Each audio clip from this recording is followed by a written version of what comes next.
മക്കൾസ് welcome back to Xylem learning. It's me JK. മക്കളെ, ഓണപരീക്ഷയ്ക്ക് first ചാപ്റ്ററിൽ ഈ 10 ചോദ്യങ്ങൾ മതി, ചാപ്റ്റർ സെറ്റ് ആണ്. അപ്പൊ ഒരു കൺഫ്യൂഷൻ വേണ്ട. ഞാൻ പറയുന്ന ചോദ്യത്തിലേക്കും ഞാൻ പറയുന്ന വാക്കുകളിലേക്കും മാത്രമായിരിക്കട്ടെ നിങ്ങളെ ശ്രദ്ധ. ഇനി സമയം കളയുന്നില്ല, നമുക്ക് ആദ്യത്തെ ഒരു കിഡിലോസ്കി ചോദ്യത്തിലേക്ക് കിടക്കാം.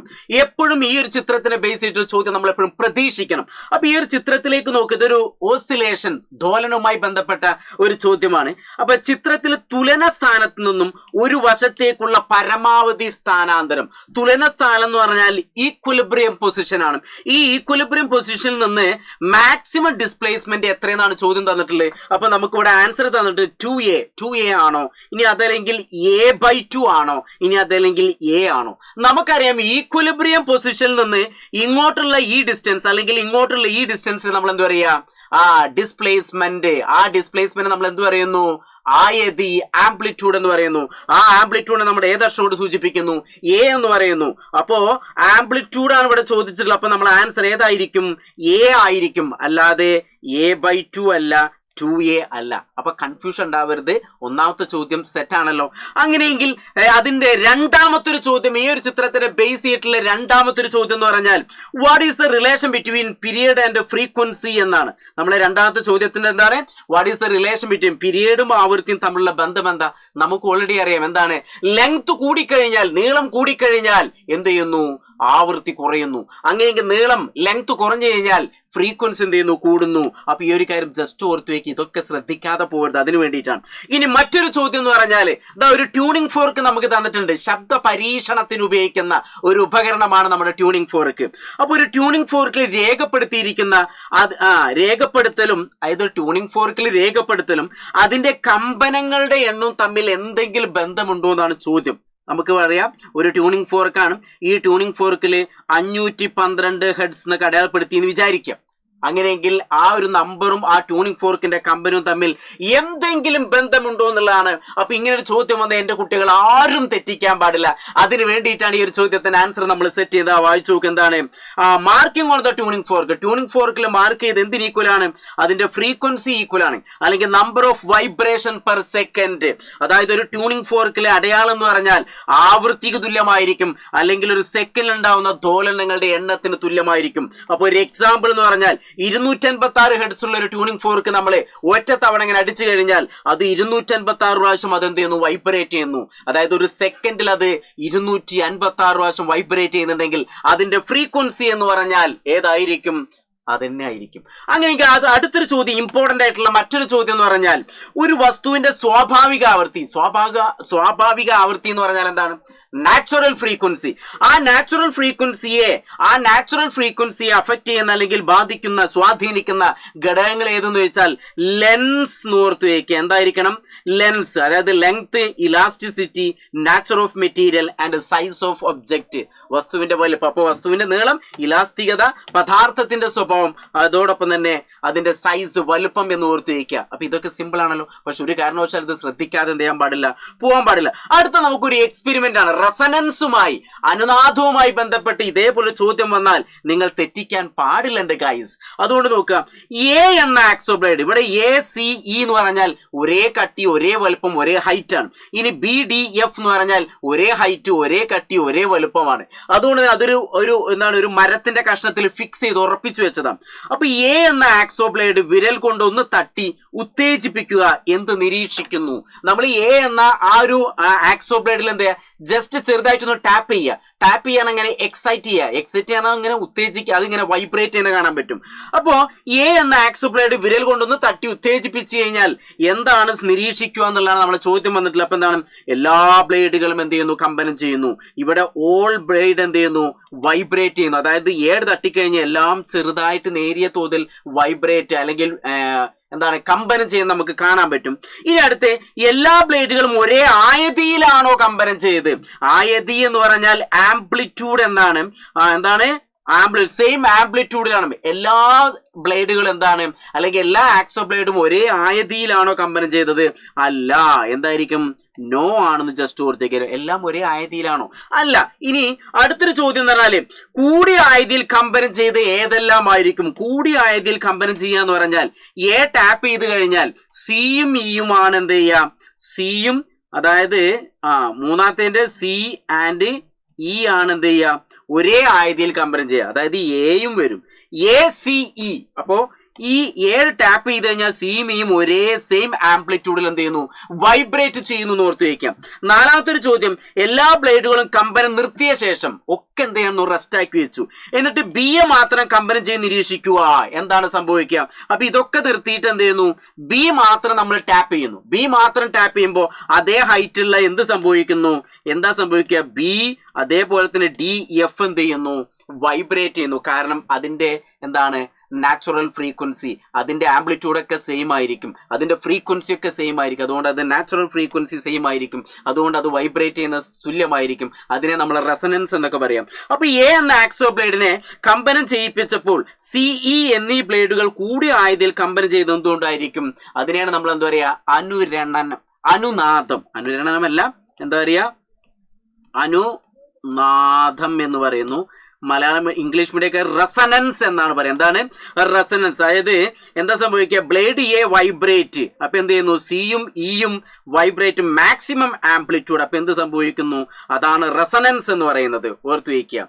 അപ്പോൾ ഈ ഒരു റെസനൻസുമായി ബന്ധപ്പെട്ടൊരു ചോദ്യം വന്നാൽ ചിലപ്പോൾ ഒരു പക്ഷേ ഈ ഒരു ചിത്രത്തിനെ ബേസ് ചെയ്തിട്ടുള്ള ചോദ്യം തന്നെ ആയിരിക്കും. അപ്പോൾ ഒന്ന് ഓർത്ത് വയ്ക്കുക, എ ആണ് നിങ്ങൾ ടാപ്പ് ചെയ്യുന്നതെങ്കിൽ സിയും ഇയും വൈബ്രേറ്റ് ചെയ്യുന്നു, ഒരേ ആംപ്ലിറ്റ്യൂഡിൽ വൈബ്രേറ്റ് ചെയ്യുന്നത്, അത് റെസനൻസ് ആണ്. ഇനി ബി ആണ് നിങ്ങൾ ടാപ്പ് ചെയ്യുന്നതെങ്കിൽ ഡിയും എഫും എന്ത് ചെയ്യുന്നു, അതേപോലെ തന്നെ വൈബ്രേറ്റ് ചെയ്യുന്നു. അതെന്താണ്, നാച്ചുറൽ ഫ്രീക്വൻസിയിലും സ്വാഭാവിക ആവൃത്തി എന്തായിരിക്കും, തുല്യമായിരിക്കും. അതിനെ നമ്മൾ റെസനൻസ് എന്ന് പറയുന്നു. അനുനാദം എന്ന് പറയുന്നു. മലയാളം കിട്ടുന്നില്ല അല്ലെ, അനുനാദം എന്നാണ്. അപ്പൊ ജസ്റ്റ് ഒന്ന് ഓർത്ത് വെക്കണം. ഇനി അടുത്ത നമുക്ക് ഇതിനെ ബേസ് ചെയ്തിട്ടുള്ള ഒരു ചോദ്യം എന്ന് പറഞ്ഞാൽ, നമുക്ക് ഇങ്ങനത്തെ ഒരു പോയിന്റിൽ നിർബന്ധമായിട്ട് എന്റെ മക്കളെ പഠിച്ചു വെക്കണം. അതായത് ഇതൊക്കെ നിങ്ങൾ ശ്രദ്ധിക്കാതെ പോകുന്നതാണ്. ഫസ്റ്റ് ചാപ്റ്റർ എന്ന് കേൾക്കുമ്പോൾ എല്ലാവരും പ്രോബ്ലം മാത്രമേ പഠിക്കുള്ളൂ. അതുകൊണ്ടാണ് ഞാൻ ഈ ഒരു ചോദ്യങ്ങൾ ഇതിൽ ഉൾപ്പെടുത്താൻ കാരണം. ഈ 10 ചോദ്യങ്ങൾ മതി, നിങ്ങൾ ഈ ഫസ്റ്റ് ചാപ്റ്റർ സെറ്റാണ്. പിന്നെ പ്രോബ്ലങ്ങൾ നമുക്ക് വേറെ ഭാഗത്ത് നമ്മൾ പഠിക്കുന്നു. അപ്പൊ നോക്കാം, പ്രണോദിത കമ്പനവും അനുനാദവും പ്രയോജനപ്പെടുത്തുന്ന സന്ദർഭങ്ങളാണ്. അതായത് application of forced vibration resonance, MRI സ്കാനിങ്ങും ആണ്. അപ്പൊ MRI സ്കാനിങ്ങിനെ നമ്മൾ എന്ത് ചെയ്യുന്നു, ഈ റെസനൻസ് അല്ലെങ്കിൽ ഫോഴ്സ്ഡ് വൈബ്രേഷൻ ഉപയോഗിക്കുന്നു. റേഡിയോ ട്യൂൺ ചെയ്യാൻ എന്ത് ചെയ്യുന്നു, നമ്മൾ റെസനൻസ് ആണ്. ഗിറ്റാർ, വയലിൻ, വീണ, ഇതൊക്കെ ഹാർമോണിയൊക്കെ സംഗീത ഉപകരണങ്ങളിലൊക്കെ ആ സൗണ്ട് ഇങ്ങനെ തട്ടിക്കഴിഞ്ഞാൽ ഒരു വലിയ സൗണ്ട് ഒക്കെ ഉണ്ടാവാൻ കാരണം അത് ഫോഴ്സ്ഡ് വൈബ്രേഷൻ അനുനാദവും റെസനൻസുമായി ബന്ധപ്പെട്ടാണ്. സ്റ്റെതസ്കോപ്പ് നമ്മൾ ചെവിയിൽ വെച്ച് ഇങ്ങനെ ഹൃദയത്തിന്റെ ഭാഗത്ത് ടും ടും ടും ടും ടും ടും, ആ ശബ്ദം നമുക്ക് വളരെ വ്യക്തതയോടു കൂടി കേൾക്കാൻ പറ്റുന്നത് എന്താണ്, അത് ഫോഴ്സ്ഡ് വൈബ്രേഷൻ അനുനാദവുമായി ബന്ധപ്പെട്ട കാര്യങ്ങളാണ്. മെഗാഫോൺ അല്ലെങ്കിൽ സംഗീത ഉപകരണങ്ങളൊക്കെ, ഹലോ ഫ്ലാറ്റിൽ ബോംബ് വെച്ചിട്ടുണ്ട് എന്ന് ഏതോ പടത്തിൽ പറയുന്നില്ലേ, ഇന്ന മറ്റേ ആരാണ്, കൊച്ചിൻ ഹനീഫ അല്ലെ, CID മ്യൂസിയം. അപ്പൊ ആ സൗണ്ട് ഇങ്ങനെ പോകുന്നത് അതിൽ തട്ടി തട്ടി ഇങ്ങനെ വലുതായിട്ട് പോകുന്നു. പോലീസുകാരൊക്കെ ഉപയോഗിക്കുന്ന മെഗാഫോൺ തട്ടി തട്ടി ഇങ്ങനെ എന്താ മൾട്ടിപ്പിൾ റിഫ്ലക്ഷൻ ആണ്. അപ്പൊ അവിടെ എന്ത് ചെയ്യുന്നു, അനുനാദം അല്ലെങ്കിൽ റെസനൻസ് അതല്ലെങ്കിൽ ഫോഴ്സ്ഡ് വൈബ്രേഷൻ ഒക്കെ എക്സാമ്പിളുമായി ബന്ധപ്പെട്ടാണ്. അപ്പൊ ഈ കാര്യങ്ങളൊക്കെ ജസ്റ്റ് നിങ്ങൾ എന്തായാലും ഇംഗ്ലീഷ് മീഡിയം ആയാലും മലയാളം മീഡിയം ആയാലും ജസ്റ്റ് നിങ്ങൾക്ക് ഏറ്റവും ഇഷ്ടപ്പെട്ട, ഏറ്റവും സിമ്പിൾ ആയിട്ടുള്ള, ഏറ്റവും ഈസി ആയിട്ടുള്ളത് എന്ത് ചെയ്യുക, ഒരു 3 നിങ്ങൾ പഠിച്ചു വെക്കണം. ഇനി അടുത്തൊരു ചോദ്യം എന്ന് പറഞ്ഞാൽ അവിടെ ചോദ്യം തന്നിട്ട് എന്താണ്, 512 ഹെർട്സ് ആവൃത്തിയുള്ള ഒരു ട്യൂണിംഗ് ഫോർക്ക് ഉത്തേജിപ്പിച്ച് അതിന്റെ തണ്ട് മേശമേൽ അമർത്തി വയ്ക്കുന്നു.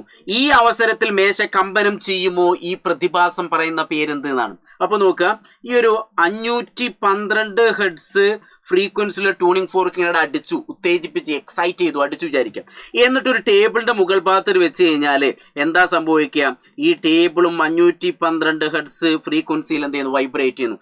ഇതിനെ നമ്മൾ എന്താ പറയാ, ഫോഴ്സ്ഡ് വൈബ്രേഷൻ, പ്രണോദിത കമ്പനം, എന്താ പറയാ, പ്രണോദിത കമ്പനം. അപ്പൊ ഇങ്ങനത്തെ ഒരു കാര്യം കൂടി ജസ്റ്റ് മക്കളെ ഓർത്തു വെക്കണം. ഇമ്പോർട്ടന്റ് ആണ്, സിമ്പിൾ ആണ്, ഈസിയാണ്, തെറ്റിക്കാൻ പാടില്ല. ഓക്കെ, അങ്ങനെയെങ്കിൽ അടുത്തൊരു ചോദ്യം ഇതിനെ ബേസ് ചെയ്തിട്ടുള്ള മറ്റൊരു ചോദ്യം എന്ന് പറഞ്ഞാൽ നമ്മുടെ ടെക്സ്റ്റ് ബുക്കിനകത്തുള്ള ചോദ്യമാണ്. ഇതാ നോക്കിക്കോളൂ, എന്താണ് ചോദ്യം, ഞാൻ ജസ്റ്റ് ഒന്ന് പറഞ്ഞുതരാം, നിങ്ങൾ ആൻസർ പറഞ്ഞാൽ മതി. ഓക്കെ, ഇതാ ചോദ്യം എന്താണ്, ഒരു മേശപ്പുറത്ത് ഉറപ്പിച്ച് നിർത്തിയ ഒരു ട്യൂണിംഗ് ഫോർക്ക്, ഒരു മേശപ്പുറത്ത് ഒരു ട്യൂണിംഗ് ഫോർക്ക് ഇങ്ങനെ ഉറപ്പിച്ച് നിർത്തി വിചാരിക്കുക. അപ്പൊ ഇതേപോലെ തന്നെ ഒരു മേശപ്പുറത്ത് ട്യൂണിംഗ് ഫോർക്ക് ഉറപ്പിച്ച് നിർത്തി എന്ന് വിചാരിക്കുക. ഇനി ഇരുഭുജങ്ങൾ, അതായത് 2 എന്താണ് ഹാൻഡുകൾ ഉണ്ടാവില്ലേ, അതായത് പ്രോങ് അല്ലെ, ഇങ്ങനെയുള്ള ഈ 2 എണ്ണം, ഈ ഇരുഭുജങ്ങൾക്ക് സമീപത്തായി ട്യൂണിംഗ് ഫോർക്കിനെ സ്പർശിക്കുന്ന രീതിയിൽ 2 പിത്തുബോളുകൾ തൂക്കിയിട്ടിരിക്കുന്നു. അതായത് ഇപ്പൊ ഒരു എക്സാമ്പിള്, ഇതിന്റെ തൊട്ടടുത്ത് എന്ത് ചെയ്യുന്നറിയോ, ഇതിന്റെ തൊട്ടടുത്ത് ഒരു പിത്തുബോൾ ഇങ്ങനെ തൂക്കിയിട്ടുണ്ടെന്ന് വിചാരിക്കുക. പിത്തുബോൾ എന്ന് പറഞ്ഞാൽ വെറുതെ ഒരു വളരെ സ്മോൾ ആയിട്ടുള്ള, ചെറുതായിട്ടുള്ള, ലൈറ്റ് ആയിട്ടുള്ള നമ്മളെ തെർമോക്കോളിന്റെ ബോളിൽ അങ്ങനെ ബോൾ തൂക്കിയിട്ടുണ്ടെന്ന് വിചാരിക്കാം.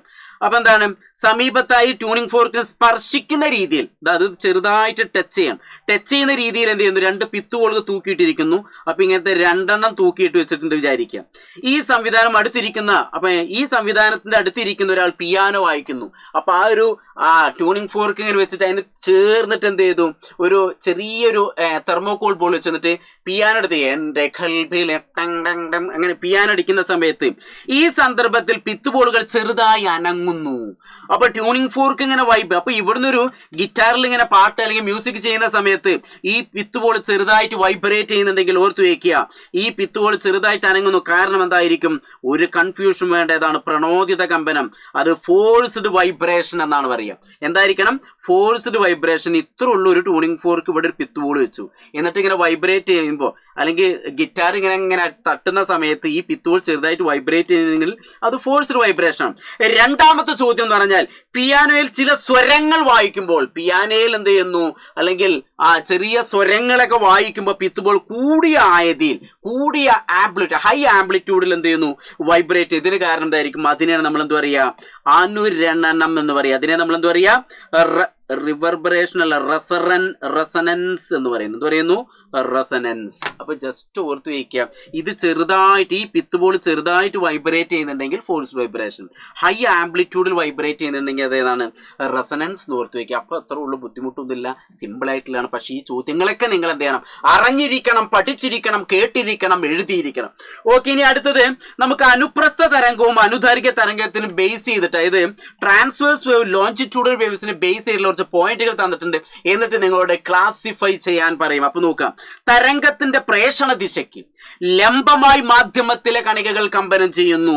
എന്താണ്, particle in the medium vibrate perpendicular എന്ന് കേട്ടാൽ തന്നെ നമുക്കറിയാം ആദ്യത്തെ ഏതാണ്, അത് ട്രാൻസ്വേഴ്സ് വേവ് ആണ്. ഏതായിരിക്കണം, first point transverse wave. Malayalam മീഡിയത്തിൽ വരുമ്പോൾ അനുപ്രസ്ഥം എന്നാണ് പറയുക, അനുപ്രസ്ഥം.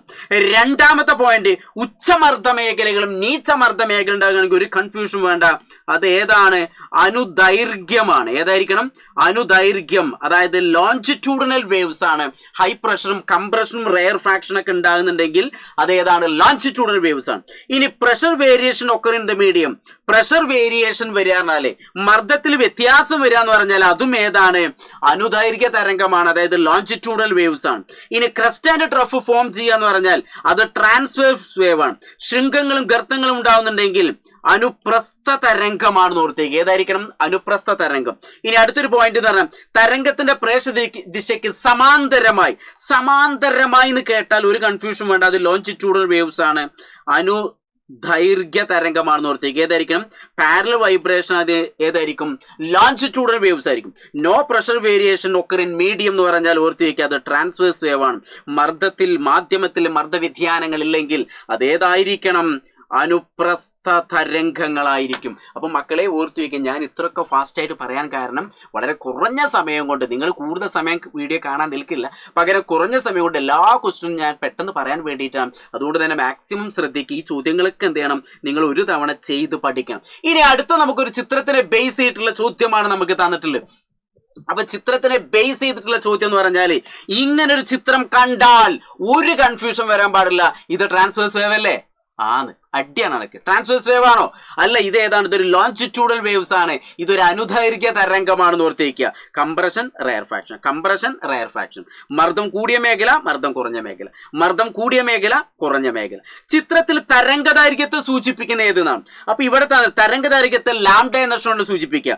ഒന്നില്ലെങ്കിൽ സിയിൽ നിന്ന് സിയിലേക്കായിരിക്കണം, അല്ലെങ്കിൽ ആറിൽ നിന്ന് ആറിലേക്കായിരിക്കണം. പക്ഷെ ഇവിടെ നമുക്ക് തന്നിട്ടുള്ള ഏതൊക്കെയാണ്, CR ഉം RR ഉം തന്നിട്ടുള്ളത്. അപ്പൊ ആൻസർ ഏതായിരിക്കണം, RR ആണ്. ഏതാണ്, RR എന്ന് ഓർത്ത് വയ്ക്കുക. ഇനി അടുത്ത ചോദ്യം, ഇവിടെ CR എന്തിനു സൂചിപ്പിക്കുന്നു, CR എന്ന് പറഞ്ഞാൽ ഇത് ലാംഡയാണ്, അതിന്റെ പകുതിയാണ് നമുക്ക് തന്നെ. അപ്പൊ എത്രയായിരിക്കും, λ/2. ഏതായിരിക്കണം, λ/2 എന്നാണ്. ഇത്രയെന്ന് പറഞ്ഞാൽ λ/2. അപ്പൊ ഇങ്ങനത്തെ ഒരു ചോദ്യം വന്നാൽ നിങ്ങൾ എന്ത് ചെയ്യാൻ പാടില്ല, തെറ്റിക്കാൻ പാടില്ല. ഇനി അടുത്ത ഇമ്പോർട്ടന്റ് ആയിട്ടുള്ള മറ്റൊരു ചോദ്യം എന്ന് പറഞ്ഞാൽ, താഴെ തന്നിരിക്കുന്നതിൽ ഏത് ആവൃത്തിയുള്ള ശബ്ദമാണ് മനുഷ്യന് കേൾക്കാൻ സാധിക്കുന്നത് എന്നാണ് കൊടുത്തുള്ളത്. 5 ഹെർട്സ് കേൾക്കാൻ കഴിയില്ല അല്ലേ. ഇനി അടുത്ത് 200 കിലോ ഹെർട്സും കേൾക്കാൻ കഴിയില്ല. കാരണം നമുക്ക് കേൾക്കാൻ പറ്റുന്നത് 20 ഹെർട്സ് ടു 20 കിലോ ഹെർട്സ് ആണ്. അപ്പൊ 200 കിലോ ഹെർട്സും 50 കിലോ ഹെർട്സും കേൾക്കില്ല. അപ്പൊ പിന്നെ ഏതാണ്, 2000 ഹെഡ്സ് മാത്രമേ നമുക്ക് കേൾക്കുള്ളൂ. ഓക്കെ, അപ്പൊ അതൊന്ന് ഓർത്ത് വയ്ക്കാം. ഇനി അടുത്തൊരു ചോദ്യം എന്ന് പറഞ്ഞാൽ തരംഗവേഗം എന്ന് കേൾക്കുമ്പോൾ തന്നെ മനസ്സിൽ ഓർത്ത് വയ്ക്കുക V ആണ്. അതേപോലെ തന്നെ ആവൃത്തി F ആണ്. തരംഗ ദൈർഘ്യം എന്ന് പറഞ്ഞാൽ ലാംഡ. ഇവ തമ്മിലുള്ള ബന്ധം എന്താണെന്ന് വെച്ചാൽ ഓർത്ത് വയ്ക്കാം, ആവൃത്തിയും തരംഗദൈർഘ്യവും ഗുണനഫലത്തിന് തുല്യമായിരിക്കും. തരംഗവേഗം ഈസ് ഈക്വൽ ടു ആവൃത്തി ഇൻറ്റു തരംഗദൈർഘ്യമാണ്. The speed of wave is product of wavelength and frequency എന്നാണ്. സ്പീഡ് ഓഫ് വേവ് എന്ന് പറഞ്ഞാൽ ഫ്രീക്വൻസി ആൻഡ് എന്താണ് വേവ് ലെങ്ത്, അതായത് V is equal to F lambda. ഈ ഒരു ഇക്വേഷൻ എന്ത് ചെയ്യണം ഗൈസ്, നിങ്ങൾ പഠിച്ച് വെക്കണം ഗൈസ്. അങ്ങനെയെങ്കിൽ ശബ്ദത്തിന്റെ പ്രതിപതനവുമായി ബന്ധപ്പെട്ട സന്ദർഭങ്ങൾ പരീക്ഷയ്ക്ക് വരും ഉറപ്പാണ്. അപ്പോൾ സൗണ്ട് ബോർഡുകൾ, അപ്പോൾ ശബ്ദത്തിന്റെ പ്രതിപതനം പ്രയോജനപ്പെടുത്തുന്ന സന്ദർഭങ്ങൾ എന്ന് പറഞ്ഞാൽ സൗണ്ട് ബോർഡുകൾ വേണം. അതേപോലെ ഹാളുകളിൽ എന്ത് ചെയ്യുന്നു, വളച്ചിട്ട് എന്ത് ചെയ്യുന്നു, സീലിങ്ങുകളൊക്കെ നിർമ്മിക്കുന്നു. അതൊക്കെ എന്താണ്, ഈ ശബ്ദവുമായി ബന്ധപ്പെട്ട കാര്യങ്ങളാണ്. അപ്പോൾ ഒരു സ്രോതസ്സിൽ നിന്നുണ്ടാകുന്ന ശബ്ദത്തെ പ്രതിഫലിച്ച് ഹാളിന്റെ എല്ലാ ഭാഗത്തേക്ക് എത്തിക്കാൻ വേണ്ടിയിട്ടാണ് ഇങ്ങനെയൊക്കെ നമ്മൾ ചെയ്യുന്നത്. ജസ്റ്റ് ഓർത്ത് വയ്ക്കുക. അങ്ങനെയെങ്കിൽ അൾട്രാസോണിക് തരംഗങ്ങൾ കൊണ്ടുള്ള ഉപയോഗം, അൾട്രാസോണിക് തരംഗങ്ങൾ കൊണ്ട് യൂസ് ഓഫ് അൾട്രാസോണിക് വേവ്സ് ആണ്. നിങ്ങൾക്ക് ഏറ്റവും ഇഷ്ടപ്പെട്ട ഒരു 3 പോയിന്റിൽ പഠിച്ചു വയ്ക്കുക. വൃക്കയിലെ ചെറിയ കല്ലുകളൊക്കെ, കിഡ്നി സ്റ്റോണൊക്കെ പൊടിച്ചു കളയുന്ന ഓർത്ത് വയ്ക്കുക. ഫിസിയോതെറാപ്പിയിൽ നമ്മൾ ഉപയോഗിക്കുന്നു. ഇന്റേണൽ ഓർഗൻസിനെ ഫോട്ടോ എടുക്കാൻ നമ്മൾ ഉപയോഗിക്കുന്നു. സോണാർ നമ്മൾ ഉപയോഗിക്കുന്നു. അതേപോലെ സർപ്പിൾ, അതേപോലെ സ്പൈറൽ ആയിട്ടുള്ള കോളുകളൊക്കെ നമ്മൾ എന്ത് ചെയ്യുക, ക്ലീൻ ചെയ്യാനൊക്കെ നമ്മൾ എന്ത് ചെയ്യുന്നു, ഇങ്ങനത്തെ കാര്യങ്ങളൊക്കെ നമ്മൾ എന്ത് ചെയ്യുന്നു, ഉപയോഗിക്കുന്നു ഓർത്ത് വയ്ക്കുക. അടുത്ത ലാസ്റ്റ് വൺ എന്ന് പറഞ്ഞാൽ സീസ്മിക് തരംഗങ്ങളുമായി ബന്ധപ്പെട്ട സീസ്മിക് തരംഗങ്ങൾ, സുനാമിയും, അതായത് ഭൂകമ്പം, എർത്തുകേക്ക്, അതേപോലെ തന്നെ വൻ അഗ്നിപർവ്വത സ്ഫോടനങ്ങൾ, വലിയ എക്സ്പ്ലോഷനൊക്കെ സംഭവിച്ചു കഴിഞ്ഞാൽ, വലിയ സ്ഫോടനങ്ങളൊക്കെ ഉണ്ടായി കഴിഞ്ഞാൽ അതിന്റെ ഫലമായി ഭൂക്രസ്റ്റിലൂടെ, അതായത് എർത്ത് ക്രസ്റ്റിലൂടെ, ഭൂപാളിയിലൂടെ സഞ്ചരിക്കുന്ന തരംഗങ്ങളാണ് സീസ്മിക് വേവ്, സീസ്മിക് തരംഗം. അപ്പോൾ ഓർത്ത് വയ്ക്കുക, എർത്തുകേക്കൊക്കെ ഉണ്ടാകുന്ന സമയത്ത് ഭൂമിയുടെ പാളിയിലൂടെ പോകുന്ന സഞ്ചരിക്കുന്ന തരംഗം ഏത് വെച്ചാൽ സീസ്മിക് വേവ് എന്ന് പറയാം. ഈ സീസ്മിക് തരംഗങ്ങളെ കുറിച്ചുള്ള പഠനം, അതായത് സീസ്മിക്കിനെ അതിനെക്കുറിച്ചുള്ള ആ ഒരു സ്റ്റഡിയെ നമ്മൾ പറയുന്ന പേരാണ് സീസ്മോളജി എന്ന് പറയാം. ഇനി അതോടൊപ്പം ഭൂകമ്പങ്ങളുടെ തീവ്രത നിർണ്ണയിക്കുന്ന റിക്ടർ സ്കെയിൽ എന്നൊക്കെ പറയുന്നു. ആ കാര്യം കൂടി ജസ്റ്റ് ഓർത്ത് വയ്ക്കുക. അതിപ്പോ സമുദ്രങ്ങളുടെ അടിത്തട്ടിലോ തീരപ്രദേശം ഉണ്ടാകുന്ന ഭൂകമ്പങ്ങൾ ചിലപ്പോൾ സുനാമിക്ക് കാരണമാവുന്നു എന്നുള്ള കാര്യങ്ങളൊക്കെ ജസ്റ്റ് എന്ത് ചെയ്യാം, ഓർത്ത് വയ്ക്കുക. അപ്പൊ ഇത്രയും 10 ചോദ്യങ്ങൾ നമ്മൾ ഈ ഒരു ഫസ്റ്റ് ചാപ്റ്ററിനെ ബേസ് ചെയ്തിട്ടുള്ള എല്ലാ തിയറി ക്വസ്റ്റനും, വരാൻ സാധ്യതയുള്ള എല്ലാ ക്വസ്റ്റനും ഞാൻ ഇതിനകത്ത് പറഞ്ഞിട്ടുണ്ട്. ഇനി ഇതിലാകെ പറയാനുള്ള നമുക്ക് കുറച്ച് പ്രോബ്ലങ്ങൾ മാത്രം ചെയ്യാനുള്ളൂ. അത് ഞാൻ നിങ്ങൾക്ക് വേറൊരു വീഡിയോ ആയിട്ട് ചെയ്യും. അപ്പൊ ഈ ഒരു വീഡിയോ കണ്ട് ഇഷ്ടപ്പെട്ട് കഴിഞ്ഞാൽ ഉടൻ തന്നെ നിങ്ങൾ എന്ത് ചെയ്യുക, കാണുന്നതോടുകൂടി തന്നെ എന്ത് ചെയ്യുക, ജസ്റ്റ് ഒന്ന് പോസ് ചെയ്തിട്ട് ആൻസർ ചെയ്യാൻ പറ്റുമോ നോക്കുക. അതോടൊപ്പം നിങ്ങൾ ഇഷ്ടപ്പെട്ട് കഴിഞ്ഞാൽ എന്ത് ചെയ്യുക, ലൈക്ക് ചെയ്യുക, നിങ്ങളുടെ ഫ്രണ്ട്സിലേക്കൊക്കെ മാക്സിമം ഷെയർ ചെയ്യുക. നമുക്ക് വരാനിരിക്കുന്ന പരീക്ഷ നമുക്ക് അടിപൊളിയാക്കണം. അപ്പൊ ഇതിനെ ബേസ് ചെയ്തിട്ടുള്ള ഒരുപാട് ചോദ്യങ്ങൾ നമ്മൾ ലൈവിൽ ഡിസ്കസ് ചെയ്യും. അപ്പൊ നമുക്ക് ഇനി ശേഷം എന്ത് ചെയ്യാം, ലൈവിൽ കാണാം. ഓക്കെ.